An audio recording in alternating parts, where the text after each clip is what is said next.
Hello talented জনগণ। কেমন আছেন সবাই? বন্ধুরা প্রতিদিন YouTube এ ৩.৫ মিলিয়ন ভিডিও আপলোড হয়। YouTube এ আপনার একটা চ্যানেল আছে মানে আপনার ভিডিওর জন্য চাই থাম্বনেল। থাম্বনেল হচ্ছে সেই জিনিস যা আপনার ভিডিও দেখার জন্য মানুষকে উদ্বুদ্ধ করবে। কিভাবে Canva ব্যবহার করে আপনারা এমন একটি YouTube এর থাম্বনেল তৈরি করতে পারবেন তা আমি আজকে আপনাদের শেখাবো। সাথে থাকুন, ফিরে আসছি ইন্ট্রোর পরে।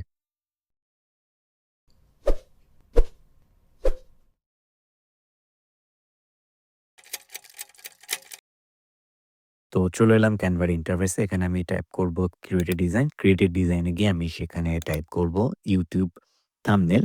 YouTube থাম্বনেল লিখলে পরে সেখান থেকে ক্যানভা আমাকে YouTube থাম্বনেলের যে পেজ রেশিওটা সেই অনুযায়ী একটা পেজ আমাকে প্রোভাইড করবে। এরপরে আসার পরে আমি এলিমেন্ট অপশনে যাব। এলিমেন্ট অপশনে গিয়ে সেখানে আমার আগের ইউজ করা একটা ইলাস্ট্রেশন আমি সেখান থেকে নিয়ে নিচ্ছি। নিয়ে এটার পেজের মিডল বরাবর নিয়ে দেন এখানে এটাকে ইমেজটাকে ব্যাকগ্রাউন্ড হিসাবে সিলেক্ট করে দিলাম।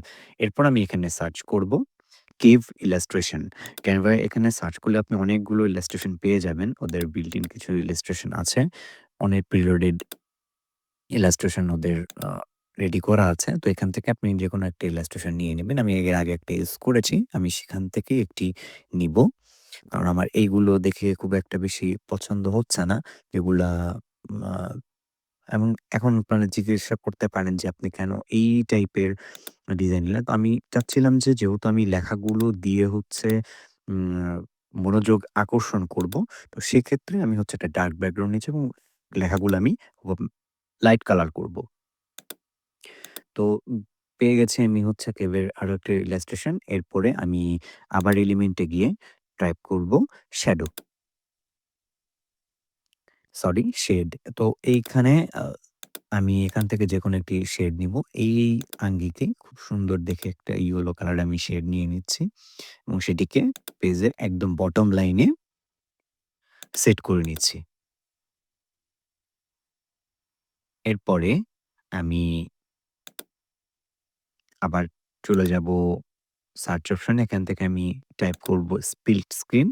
স্প্লিট স্ক্রিনে গিয়ে সেখান থেকে একটি স্প্লিট স্ক্রিন মানে স্প্লিট স্ক্রিন টাইপের যেই YouTube থাম্বনেল গুলো এটা অনেক ট্রেন্ডিং একটা থাম্বনেল এবং খুবই সুন্দর লাগে দেখতে। তো আমি এখান থেকে ম্যাজিক রিকমেন্ডেশন ক্যানভা আপনাকে ম্যাজিক কিছু রিকমেন্ডেশন দেবে।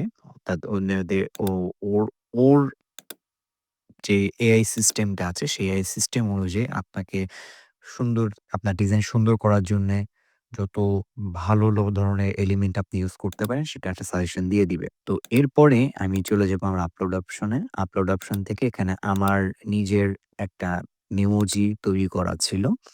আপনারা এইরকম ধরনের মেমোজি কিভাবে তৈরি করবেন তার জন্যে আমি ডেসক্রিপশনে লিংক দিয়ে রাখবো। এটি একটা অ্যাপ আছে। এটি Google Play Store এ আছে এবং যারা Apple ইউজ করেন তারাও পেয়ে যাবেন। তো আমি এটা সেট করে নিচ্ছি।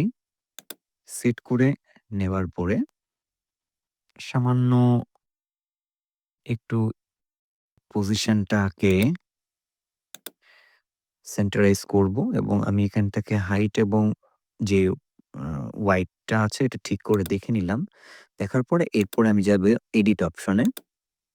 যে ছবিটা আছে সেই ছবিটাকে হালকা একটু ঘষা মাজা করে নিতে হবে আমাকে। এখানে সামান্য একটু ব্রাইটনেস তৈরি করব।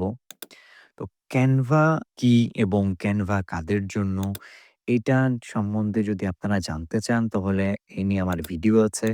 যেটা আপনি উপরে যে আই বাটনটা আছে, আই বাটনে ক্লিক করলে এই বিষয়ে জানতে পারবেন এবং Canva দিয়ে কিভাবে মোশন ডিজাইন বা মোশন গ্রাফিক বা ফ্লায়ার ডিজাইন করবেন সেটা জানতে হলে উপরে আই বাটনটিতে আবার ক্লিক করবেন। তো এখানে আমি একটা ড্রপ শেডার দিয়ে দিলাম ফেসের। কারণ ফেসটাকে আমি চাচ্ছিলাম একটু আ উপরের দিকে নিয়ে আসতে। ব্লারের অ্যামাউন্ট হালকা করে কমিয়ে দিচ্ছি। কমিয়ে দেওয়ার পরে আবার আমি ছবিটিকে বা ইমোজিটিকে আমি খুব সুন্দর এবং অবাক করা একটা ইমোজি নিয়েছি এখানে যাতে আ হয় না যে এরকম ভাইরাল বিষয় বা কোনো এক্সাইটমেন্ট এর কোনো জিনিস দেখলে আমরা খুব বেশি হচ্ছে এক্সাইটেড হয়ে গেলে একটা এক্সপ্রেশন আমাদের মুখের মধ্যে চলে আসে। তো সেই অনুযায়ী আমি এটা নিয়েছি। তো এখানে আমি টেক্সট এড করব এবার। টেক্সট এড করে ফেলেছি ভাইরাল এবং এখান থেকে আমি ফন্টটা চেঞ্জ করছি। ফন্ট হচ্ছে ব্যাঙ্গার্স যেটা হচ্ছে মিস্টার বিস্ট ইউজ করে তার অধিকাংশ থাম্বনেইলের ক্ষেত্রে। যারা YouTube সম্বন্ধে জানেন তারা হচ্ছে মিস্টার বিস্টকে অবশ্যই চিনবেন। তো আ আমি ফন্টগুলোকে আ মিডল বরাবর হচ্ছে মিডল বরাবর না, এটা সাইডে ডান সাইডের প্রতিটা হচ্ছে মিডল বরাবর আমি সেট করব। তো ফার্স্টে একটা ফার্স্টে যে ফন্টটা আছে যেটা লিখেছি সেটা আমি মোটামুটি আমি পজিশন মতো ইয়ে করছি। এবার ডুপ্লিকেট করে নিলাম। ডুপ্লিকেট করে নিয়ে সেখান থেকে আমি হচ্ছে আরেকটা টেক্সট এড করব। থাম্বনেইল যেহেতু আমি থাম্বনেইল ডিজাইন করছি তো থাম্বনেইলটা অবভিয়াসলি আমাকে এখানে লিখতেই হবে। তো মোটামুটি আপনারা আপনাদের পছন্দ মতো খুব সুন্দর, সুন্দর ডিজাইন আপনারা এখানে তৈরি করতে পারেন। তো আমি এখানে একটা ইফেক্ট দিব। আ ফন্টের যে ইফেক্টটা আমি এড করে নিচ্ছি। এটা নিয়ন একটা ইফেক্ট আমি এখানে এড করছি এবং ওটাকে আবার ডুপ্লিকেট করলাম। ডুপ্লিকেট করে নিয়ে দেন এটার কালারটা আমি চেঞ্জ করে দিলাম। উপরে যে ফন্টটা আছে, ফন্টের উপরে যে টেক্সটটা আছে, সেই টেক্সটের কালারটা আমি চেঞ্জ করে দিলাম। এবার সামান্য একটু উপর নিচে করে নিয়ে দেন আমি যে ইফেক্টটা দিয়েছি এটার ইনটেনসিটিটা কমিয়ে ফেললাম। কমিয়ে ফেলে দেন উপরের যেই ফন্টটা ছিল, যে টেক্সটটা ছিল সেটার থেকে আমি ইফেক্টটা সরিয়ে নিচ্ছি। তো মোটামুটি এখানে একটা সুন্দর নিয়ন ইফেক্ট আমি ক্রিয়েট করেছি। তো এরপরে আমি আ পজিশন থাম্বনেইল দিয়ে লেখাটা সেটা ওটার নিচে পড়ে যাওয়ার কারণে অফ হয়ে যাচ্ছিল। তো যে কারণে আমি থাম্বনেইলটাকে আমি উপরে নিয়ে চলে আসলাম। এরপরে এটাকে আমি একটা শ্যাডো ইফেক্ট দিয়ে দিব। মোটামুটি আপনারা খুব সুন্দরভাবে হচ্ছে এখানে ডিজাইন করতে পারবেন এবং ক্যানভা ডিজাইনটাকে অনেক সহজ করে ফেলছে মানুষের জন্যে। এখন আপনার ক্যানভার তে সবথেকে প্রিয় জিনিস কোনটা বা প্রিয় কাজ কোনটা সেটা আমাকে অবশ্যই কমেন্টে জানাবেন এবং সেই সাথে আপনারা যদি আমার চ্যানেলটি এখনো পর্যন্ত সাবস্ক্রাইব না করে থাকেন সেক্ষেত্রে সাবস্ক্রাইব করে দিবেন যাতে এই ধরনের কনটেন্ট আমি আরো তৈরি করতে পারি আপনাদের শেখানোর জন্য। তো মোটামুটি ডিজাইনের প্রায় শেষ পথে আমি চলে এসেছি। আমার যতটুকু দেয়ার প্রয়োজন, টেক্সট দেওয়ার প্রয়োজন ছিল সেটা আমি দিয়ে ফেলেছি। Viral thumbnail design in Canva. অর্থাৎ আমার এই যে ভিডিওটা আমি তৈরি করব, সেই ভিডিওটা তৈরির জন্যেই হচ্ছে এই থাম্বনেইলটা মানে আমি একটা উদাহরণস্বরূপ নিয়েছি। তো এখান থেকে আমি সার্চ দিব এলিমেন্টে গিয়ে ক্যানভা লোগো। সেখানে আমি ক্যানভার যে লোগো, সেই লোগোটা আমি হচ্ছে এখানে পেস্ট করলাম। নিয়ে ড্রপ করে এরপরে আমি আ এডিটে যাব।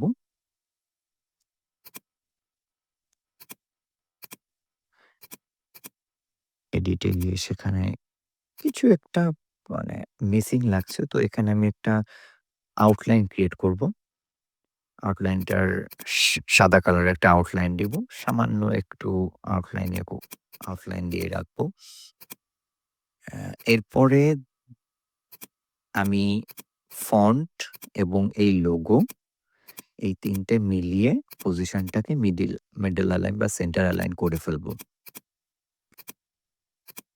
সেন্টার অ্যালাইন করা হয়ে গেলে এটার পজিশন অনুযায়ী আমাকে একটু সেটআপ করে নিতে হবে যে হচ্ছে যাতে অতিরিক্ত চোখে না লাগে।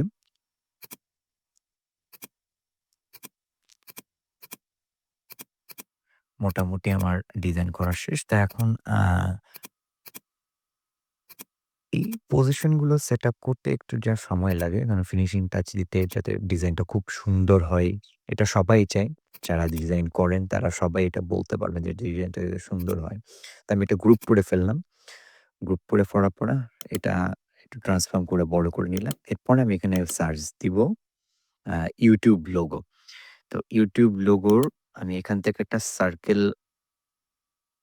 সার্কেল লোগো নিয়ে নিব। সার্কেল লোগো নিয়ে সেটা এখানে পেস্ট করব। আমার কাছে এটা পছন্দ হয়েছে। তো আমি এখন এটা হ্যাঁ, এটা আরো সুন্দর। তো আমি এইটা এখন ঠিক একদম পেজের যে সেন্টার বরাবর, একদম সেন্টার বরাবর আমি এটাকে সেট করব যাতে এর দৃষ্টি আকর্ষণ হয়। তো যাই হোক, এই হচ্ছে আমার ডিজাইন। আমার ডিজাইন কেমন লাগলো সেটা অবশ্যই কমেন্টে জানাবেন।